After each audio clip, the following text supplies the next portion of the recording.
J'ai rejeté ma culture d'origine pour être avec les autres, pour être comme les autres. Eh bien, tu bien fait. Si ça t'a permise, d'être, heureuse, si ça t'a permise d'occuper une place, qui à ce moment-là était importante pour toi, c'est vraiment OK. Je veux dire, c'est vraiment le jugement qu'on va poser sur les choses qui va créer un mal-être et qui va créer une résistance. Le souci qui se pose quand il y a une culture qui est présente et qu'on rejette, on va créer vraiment, voilà, c'est cette résistance-là, ce combat-là intérieur, parce que sinon, ce genre de questions n'émanerait même pas. C'est-à-dire, tu t'en parlerais plus et puis voilà, tu incarnerais ton nouveau personnage et c'est OK. Je rappelle que nous venons dans cette incarnation avec un personnage qu'on choisit. Voilà, Anissa, d'origine franco-algérienne, une femme, etc. C'est un personnage qu'on choisit, mais c'est OK. Si j'ai envie de changer de personnage dans cette vie, je fais ce que je veux. C'est vraiment une expérience, hein. Je veux dire, et c'est vraiment, même l'expérience de changer, de rejeter, fait partie de l'expérience que je suis venue vivre. Donc il n'y a pas de hasard.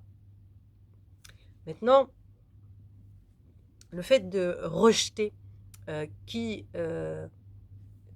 tu es ou d'où tu viens, qui tu es, c'est faire attention à ça, d'où tu viens, pour être comme les autres, véritablement, il y a un piège.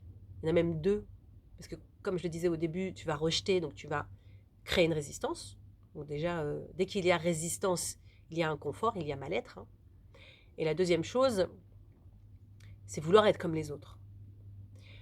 Parce que, qui sont les autres? À savoir que ce qu'on voit du monde, ce n'est que notre perception des choses à partir de notre histoire. Donc ça veut dire que ce que je perçois du monde pardon, et des autres, ça fait référence à mon histoire. Donc, qui sont les autres? Ben, les autres, à mon sens, n'existent pas.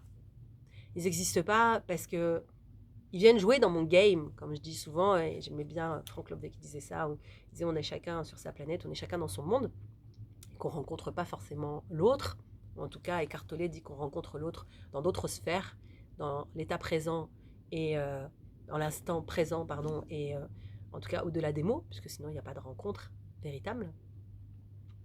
Donc du coup, cette notion de les autres, elle existe que dans ma perception. Donc ça va créer deux résistances. La première, celle de rejeter pour pouvoir être avec les autres.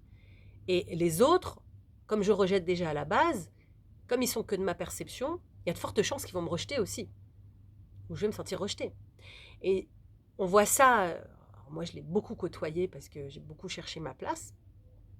Et je me rendais compte que toutes les personnes en fait qui étaient dans, dans ce rejet-là, qui rejetaient leur culture d'origine, souvent en fait étaient rejetées dans la culture en fait dans laquelle ils voulaient vraiment être intégrés. Il y avait toujours cette notion-là de, par exemple, si la personne était d'origine marocaine, j'avais une amie comme ça, qui était d'origine marocaine et qui en fait rejetait complètement son origine. Et vraiment, alors elle avait toute la représentation du personnage, le prénom, la couleur de peau, tout. Donc dès qu'on la voyait, on savait que plus ou moins elle était d'origine maghrébine, son prénom était maghrébin, donc il y avait tous les codes. Mais après, il y avait, bah non, bah oui, mais non, non, moi j'ai rien à voir avec le Maroc. Je suis née au Maroc, mais c'est tout. Voilà, après, je suis française et ça s'arrête là.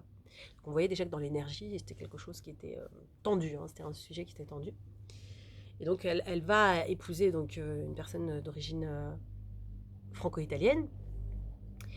Et bah là, dans la culture dans laquelle elle va arriver, l'Italie est très présente, la France est très présente. Donc il va y avoir cet effort d'intégration, j'ai envie de dire, dans la famille d'accueil. Mais en fait, il y a toujours un lien en fait au Maroc. Ça va toujours revenir.